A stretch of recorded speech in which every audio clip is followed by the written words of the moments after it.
ఇవన్నీ కూడా ఏ స్థాయిలో జరుగుతూ ఉన్నాయనంటే నిజంగా ఈరోజు వైఎస్ఆర్సీపీ పార్టీ కానీ వైఎస్ఆర్సీపీ ఎమ్మెల్యేలు కానీ ఈరోజు నిజంగా చాలా మంచోళ్ళ కింద కనిపిస్తూ ఉన్నారు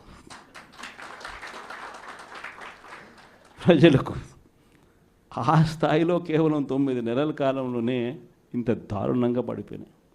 ఇవన్నీ కూడా ఎందుకు నేను చెప్తా ఉన్నాను అని అంటే ఈరోజు కష్టాలు అనేటివి వస్తాయి.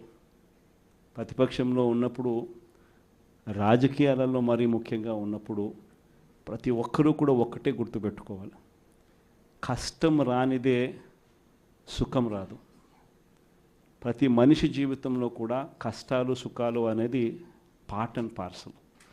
ప్రతిపక్షంలో ఉన్నప్పుడు మన కష్టాలు కనిపిస్తాయి, కానీ ఆ ప్రతిపక్షంలో ఉన్నప్పుడు ఆ కష్టాలలో వచ్చినప్పుడు మనం ఆ కష్టాలను ఎలా ఎదుర్కొంటాం అన్నది మనల్ని లీడర్లు చేస్తాయి.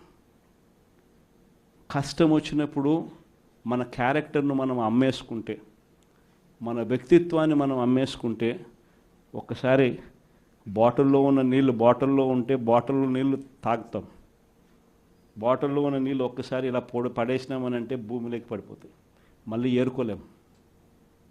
క్యారెక్టర్ కూడా అలాంటిదే. ఒక్కసారి విడిచిపెట్టేసినాము అని అంటే మళ్ళీ దాన్ని ఏరుకోలేం.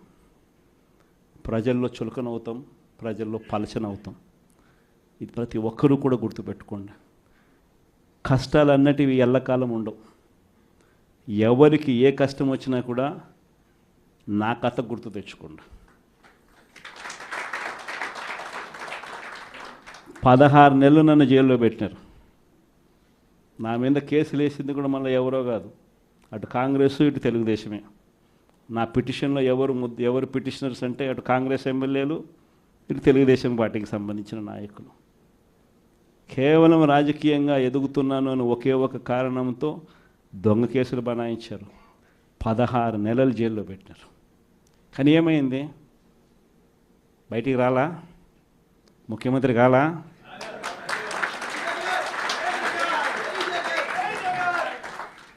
ప్రతి ఒక్కరు ఇది గుర్తుపెట్టుకోండి. ఎవరికైనా ఇంతే. మహా చేస్తే వీళ్ళు ఏం చేయగలుగుతారు? దొంగ కేసులు పెడతారు, కాదండంలా బెదిరిస్తారు, కాదండంలా మహా అయితే 3 నెలలు లోపల వేస్తారు, అది కాదండంలా. కానీ ఏం చేస్తారు? 3 నెలల తర్వాత మళ్ళా వస్తాం, రెట్టించిన ఉత్సాహంతో మళ్ళా పనిచేస్తాం. ఎవరెవరైతే మిమ్మల్ని జైల్లో పెట్టే కార్యక్రమం ఎవరెవరైతే చేస్తారో, మంచి చేసిన వాళ్ళని గుర్తుపెట్టుకోండి, చెడు చేసిన వాడిని గుర్తుపెట్టుకోండి. ఇద్దరిని గుర్తుపెట్టుకోమని చెప్తాను. ఊరికే చూస్తూ ఊరుకోం. వైఎస్ఆర్ కాంగ్రెస్ పార్టీ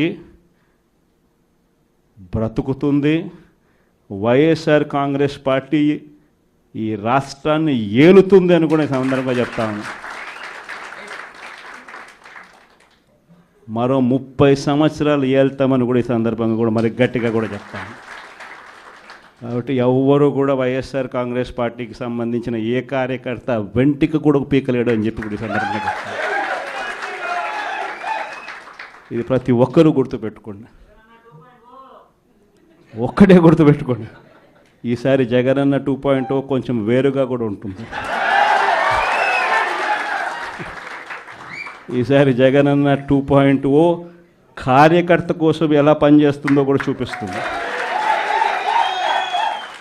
ఇది మాత్రం నేను ఖచ్చితంగా చెప్తా ఉన్నా. ఎందుకనంటే జగనన్న 1.0లో బహుశా కార్యకర్తలకు నేను అంత గొప్పగా బహుశా చేయలేకపోయి ఉండొచ్చేమో.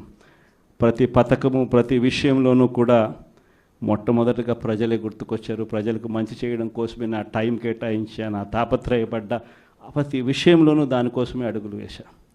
కానీ జగనన్న 2.0కి వచ్చేసరికి మాత్రం చంద్రబాబు నాయుడు కార్యకర్తలకు పెడతా ఉన్న ఇబ్బందులు చూశా, కార్యకర్తలు పడతా ఉన్న అవస్థలు చూశా, కార్యకర్తలు పడతా ఉన్న బాధను గమనించా. వీళ్ళ కోసం గట్టిగా మీ జగనన్న ఉంటాడని సందర్భంగా గట్టిగా చెప్తాను. విజయవాడ లాంటి కార్పొరేషన్లో కూడా 49 స్థానాలు మనం అప్పట్లో గెలిస్తే తెలుగుదేశం పార్టీ కూటమి వీళ్ళ